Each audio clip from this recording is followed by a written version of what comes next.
বন্ধুরা, এবার আমরা জানব বাংলাদেশের সর্ববৃহৎ এবং বিশ্বের সর্বাধুনিক পোল্ট্রি হ্যাচারি ডায়মন্ড 6 লিমিটেড সম্পর্কে।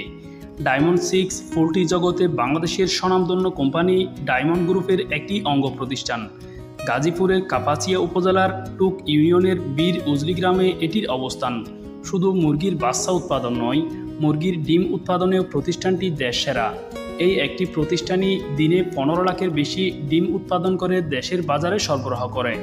58 একরের বিশাল জায়গা নিয়ে প্রতিষ্ঠিত এই খামারটির চারপাশ পাকা বাউন্ডারি দিয়ে ঘেরা। এর মধ্যে এক পাশে শ্রমিক কর্মকর্তাদের জন্য তৈরি করা হয়েছে আবাসন ব্যবস্থা।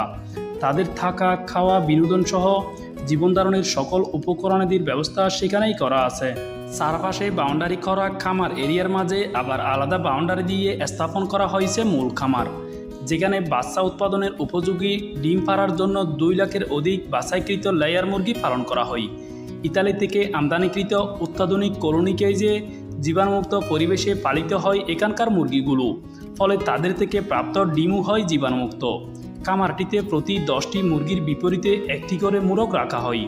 মোরগ মুরগি সেখানেই ন্যাচারাল ম্যাটিং করে, ফলে হ্যাচিংয়ের জন্য ডিমে যে উর্বরতার প্রয়োজন হয় তা নিশ্চিত করা যায়। এখানে মুরগি ডিম পাড়ার পর ডিমগুলো কনভেয়ার বেল্টের মাধ্যমে খামারের এক পাশে চলে আসে। সেখান থেকে ডিম কালেকশন করে প্রাথমিক গ্রেডিং করে ডিমগুলোকে ট্রেতে সাজানো হয়।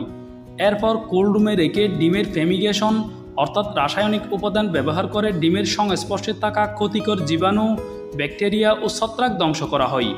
এরপর বাচ্চা ফোটানোর জন্য ডিমগুলোকে হ্যাচারিতে পাঠানো হয়। হ্যাচারিতে ডিম আসার পর ডিমগুলোকে নির্দিষ্ট তাপমাত্রার কোল্ড রুমে রেখে পুনরায় অটোমেটিক সিস্টেমে গ্রেডিং করে সেটিং মেশিনে প্রবেশ করানো হয়। সেটিং মেশিনটিতে সেই ডিম নির্দিষ্ট তাপমাত্রায় 18 দিন পর্যন্ত থাকে। এরপর এই 18 দিন বয়সী ডিমগুলোকে সেটিং মেশিন থেকে বের করে ক্যান্ডলিং করে হ্যাচিং মেশিনে প্রবেশ করানো হয়। 21 দিনের মাথায় মেশিনটির ভিতর ডিমের কোষা ভেঙে ফুটফুটে মুরগির বাচ্চা বা ডায়মন্ড 6 বের হয়ে আসে। বাচ্চা উৎপাদন হওয়ার পর 6 রিসিভিং অ্যান্ড গ্রেডিং রুমে এনে মেল, ফিমেল বা পুরুষ মহিলা বাচ্চা আলাদা করা হয়। এরপর বাচ্চাগুলোর প্রয়োজনীয় ভ্যাকসিনেশন শেষে অত্যাধুনিক যন্ত্রের সাহায্যে ইনফ্রারেড বিকিং বা টুট কাটা হয়। পরে ম্যানুয়াল পদ্ধতিতে সর্বোত্তম বাচ্চাগুলো বাছাই করে বাজারজাত করা হয়। খামারটিতে বাচ্চা ফোটানোর জন্য ব্যবহার করা হয় বিশ্বের সর্বাধুনিক ড্রাই হ্যাচ সিস্টেম, ফলে বার্ড বা 6-এর নাভিকাঁচা রোগের সম্ভাবনা থাকে না।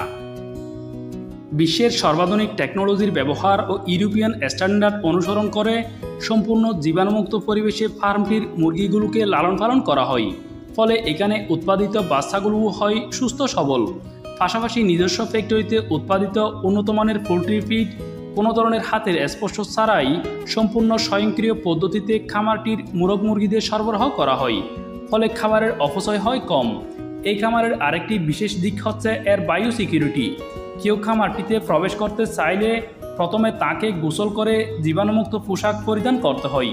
ফলে প্রতিটি শেডের প্রবেশ মুখে থাকা জীবাণুমুক্ত পানি ডিঙ্গিয়ে পুনরায় জীবাণুমুক্ত লিকুইডে হাত ধুয়ে মুরগির কাছে যেতে হয়।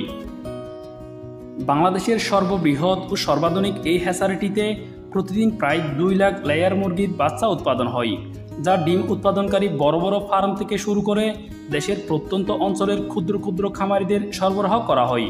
আর এভাবেই প্রতিষ্ঠানটি বিপুল মানুষের কর্মসংস্থান সৃষ্টির পাশাপাশি দেশের ডিমের চাহিদা পূরণে গুরুত্বপূর্ণ ভূমিকা রেখে চলেছে। বন্ধুরা, এবার আমরা জানব বিশ্বের সবচেয়ে বড় জাতের মুরগি ব্রাহ্মা সম্পর্কে। ব্রাহ্মা গরুর মতো ব্রাহ্মা মুরগিও আকারে বেশ বড় এবং দ্রুত বর্ধনশীল হয়। এই জাতির প্রাপ্তবয়স্ক মুরগির গড় ওজন 5.5 কেজি এবং মুরগি 4.5 কেজি হয়। তবে কিছু কিছু বড় আকারের পুরুষ ব্রাহ্মা 8 কেজি পর্যন্ত হয়ে থাকে। ব্রাহ্মা মুরগির মতো ব্রাহ্মার ডিমও অন্যান্য সাধারণ মুরগির থেকে আকারে বড় হয়। এই জাতের মুরগির এক একটি ডিমের ওজন 55 থেকে 70 গ্রাম পর্যন্ত হয়ে থাকে। বিশালাকার এই মুরগিটির আদি নিবাস কোথায় তা নিয়ে অনেক বিতর্ক আছে। তবে এটিকে যে আমেরিকাতে উন্নয়ন করা হয়েছে সে ব্যাপারে সবাই নিশ্চিত। জানা যায় 19বিংশ শতাব্দীর শুরুর দিকে চীনের সাংহাই থেকে জাতটিকে প্রথম আমেরিকাতে নেওয়া হয়। সেই সময় সেটি সাংহাই মুরগি নামে পরিচিত ছিল। এরপর আমেরিকানরা সেটার জাত উন্নয়নের কাজ শুরু করে এবং এক্ষেত্রে তারা খুব দ্রুতই সফলতার দেখা পান।